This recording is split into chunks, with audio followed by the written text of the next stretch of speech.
Africa. We know the Europeans were establishing colonies in Africa and Asia. After that, the decolonization began.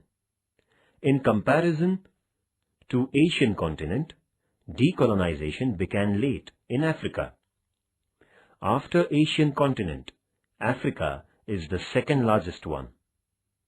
African continent was known as unknown continent during 18th century in the history of the world because of its thick forests, vast lakes and deserts.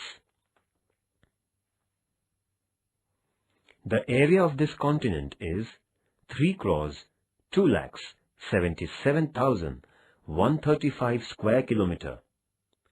History divides it into two parts, that is, religious and ethnic.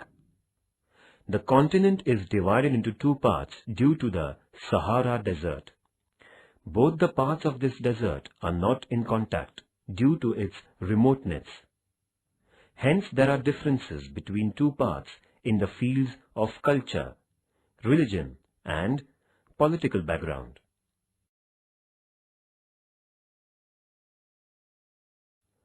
Trade of slaves. The European nations had started trades and industries in Africa, along with slave trade. African colonies used ships going towards Eastern nations to supply materials such as gold, minerals, and ivory, as well as slaves. Selling slaves was the main trade. Portuguese traders were first to take African slaves to their nation. Trade of slaves was in existence since ancient time in Africa. Arabian traders also did the same trade for hundreds of years before and used to sell the African slaves on a large scale in Western Asian countries. European people took advantage of the backwardness of Africans and made them quarrel among themselves as well as encouraged the battles for capturing of slaves.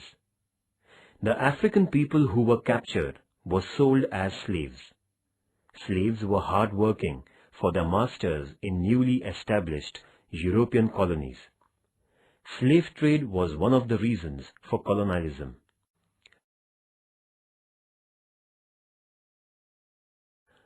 Inhumanity, cruelty, and injustice were behind the slave trade. The common people of Europe, ignorant about this trade, showed their sympathy and also made Negro slaves to escape. The movements started to prohibit slave trade. In America, law was passed against it and slaves were released. Though slavery system was prohibited in America, it was not prohibited in Arabian countries. The trade of slaves was still existing in Arabian countries. British established their power over the regions of Nyasaland and Uganda and completely closed way of Arabs to obtain slaves. Thinkers during the period of Martin Luther King and Nelson Mandela themselves spent their lives to root out slavery system and racial discriminations.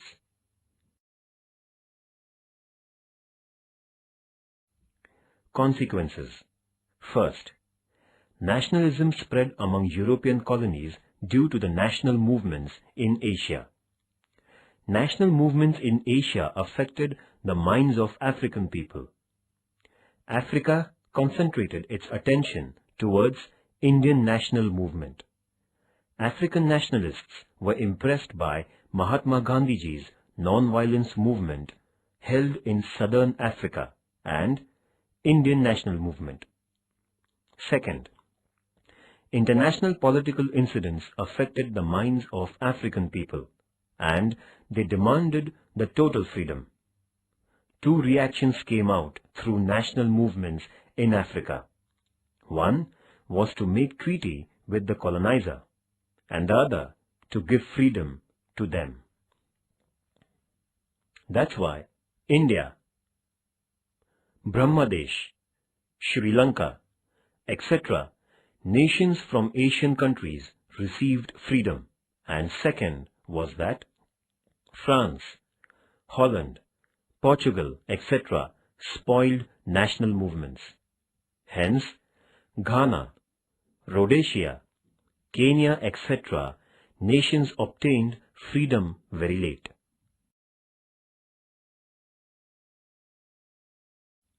Third, first, on one hand, events took place at the international levels related towards colonialism. Second, on the other hand, the European nations became weaker and weaker due to participation in the Second World War. Third, after the Second World War, national movement against colonialism became more active, and England was unable to resist it. England released its colonies which were under its power in Africa and Asia. At the same time, France, Holland, Portugal, etc. tried to resist their colonialism by suppressing national movement. National movements were spread in Asian and African continents, and the events took place in the world related with emancipation from colonialism. Under pressure of international thoughts against colonialism, Western countries had released the colonies which were under their power. Thus, the process of decolonization was completed.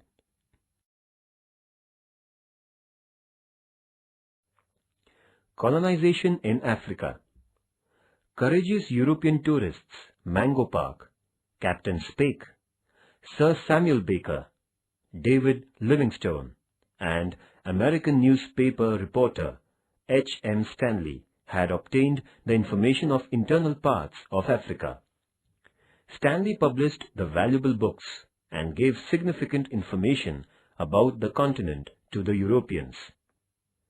Industrial revolution, growing population, and rising imperialism made the European nations turn their attention towards African continent. European imperialists came to know about the continent of Africa, its vast area, and its minerals by the end of 19th century.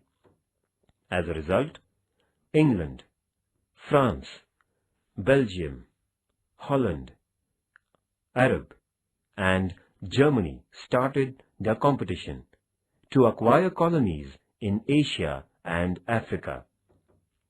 At the same time, European countries also started their voyages and expeditions to find the new sea route. Hence, European countries were in forefront in establishing their colonies in Asia and Africa.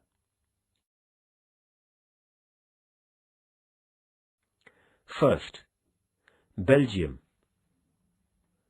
Belgium was the first nation to concentrate its attention on Africa.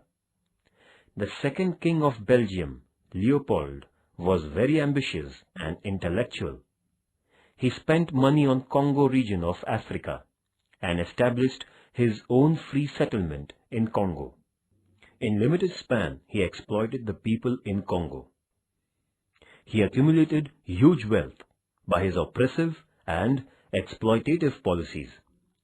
In 1908, the Legislative Council of Belgium took over the region of Belgium from Leopold's authority and power, and the region was known as Belgium Colony.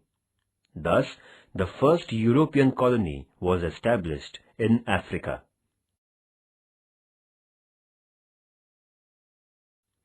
European nations were attracted towards the natural and mineral resources of Africa because they had seen that Leopold had obtained huge wealth from Congo region. European nation had taken first step of colonizing in Africa in 1871. There was scope of imperialism in Africa as there were gold and silver mines. Hence, after setting up the colony of Belgium in Africa, other European nations started to settle and make their own colonies in Africa.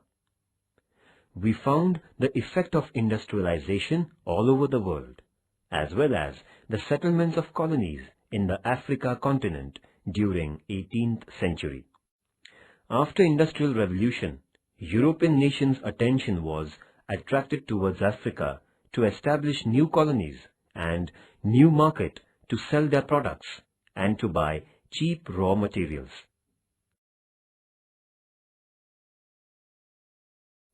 First, the rise of middle class. All colonial powers established the educational institutions to give education and to make use of them for administration. Europeans tried to force the colonies to follow their culture, to accept their religion, and to speak their language.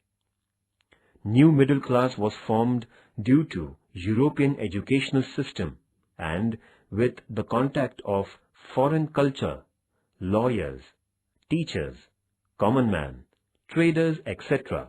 were included in the new middle class. They came to know about general conditions, European countries, and the concepts like democracy, nationalism, literacy, etc. From this knowledge, they came to know about the critical conditions of economic exploitation, poverty, and slavery system. Second, Portugal and Spain. Portugal was the first European nation which established first permanent colony in Africa on the border of Ghana territory. Portugal empowered over the region Angola and established a new colony on the border of Eastern Africa named Mozambique. Spain established power over the islands which in Guinea coast, some region of Morocco, and some region of Rio de Oro like Portugal.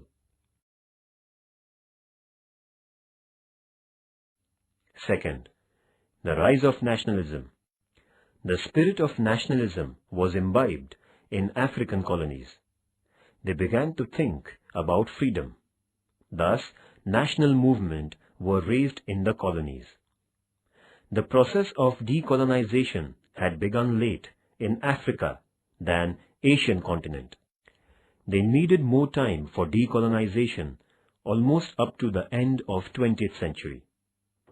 The main reasons were its natural resource separation among many castes, subcastes of African society, and weaker national movements, and late received Western education. At last, national movements led them to get their freedom.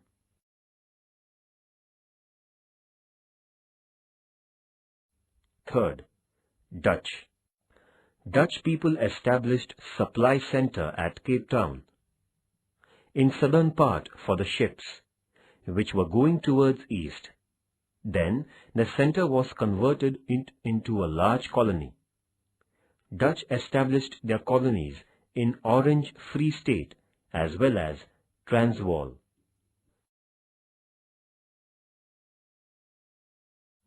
Third, national movement.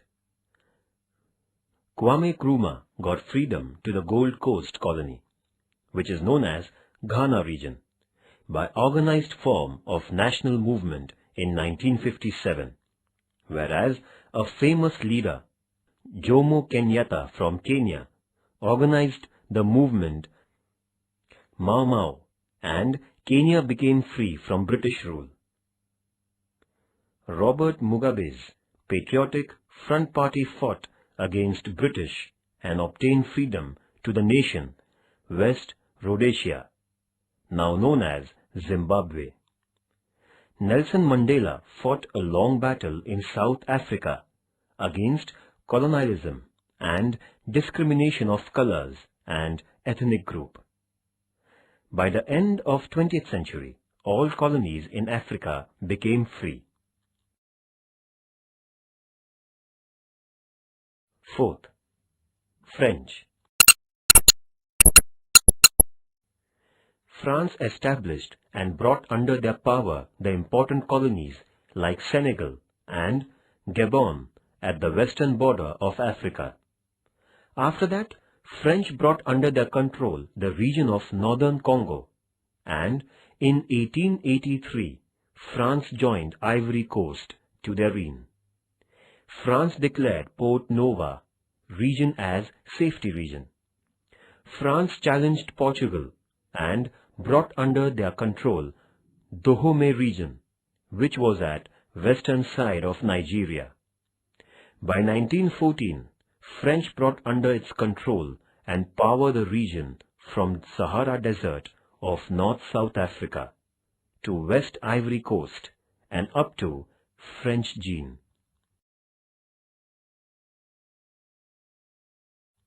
Fifth, British. Britain was not behind among European countries to establish the colonies in Africa. British established their market for the trade of slaves in Sierra Leone, and then they established colony for escaped Negro slaves. Up to 1906, England brought under its control and power the regions Cape of Good Hope, Natal, Transvaal, Rhodesia, Orange Free State, Nyasaland, Zanzibar, Pemba and Uganda. In 1920, British established Union Territory with the combination of the four colonies, that is, Cape of Good Hope, Natal, Orange Free State and Transvaal.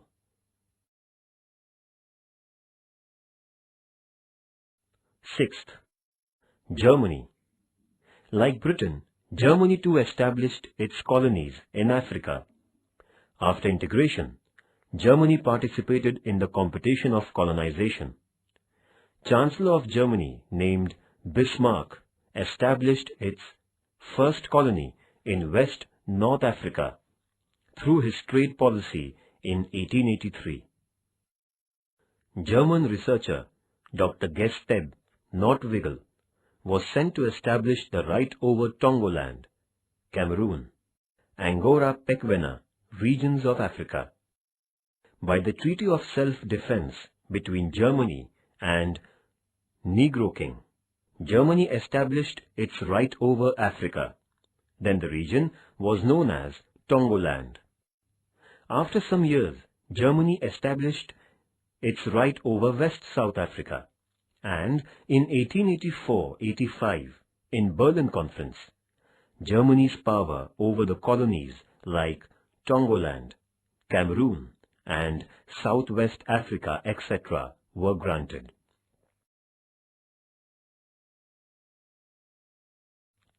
From the beginnings to end of the 19th century, entire African continent was suffering from European imperialism, establishment of colonies, and unification of them. Division of African continent had begun from the beginning of 19th century, and it was divided among European countries during the next 100 years. Since beginning of First World War to the ending of the Second World War, African continent was under the power of European countries.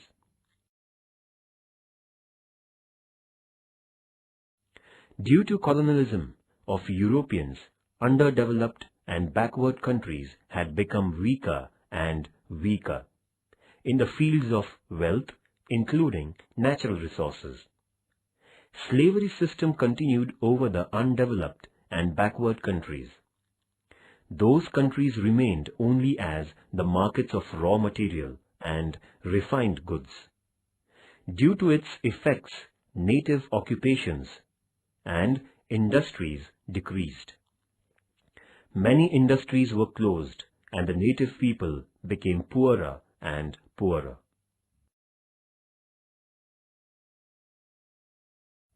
The European countries tried to force native Africans to accept their culture and religion. Europeans tried to make conflict among the proper native folks, as well as tried to decrease their moral values. The Europeans established their rights and control over the poor public. Thus, they established their empire. Though there was democracy in European countries, they supported the local monarchy in Africa, for their existence forever in Africa. For the same reason, injustice, exploitation increased greatly. Its another example was trade of slaves.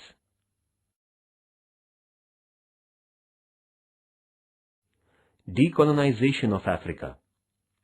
From the period of First World War to the Second World War, African continent was under the power of Europeans. Europeans had not easily obtained the power over the African continent. For that purpose, they opposed the local monarchs. But at the end of the 19th century, the national integration took place against Western European countries.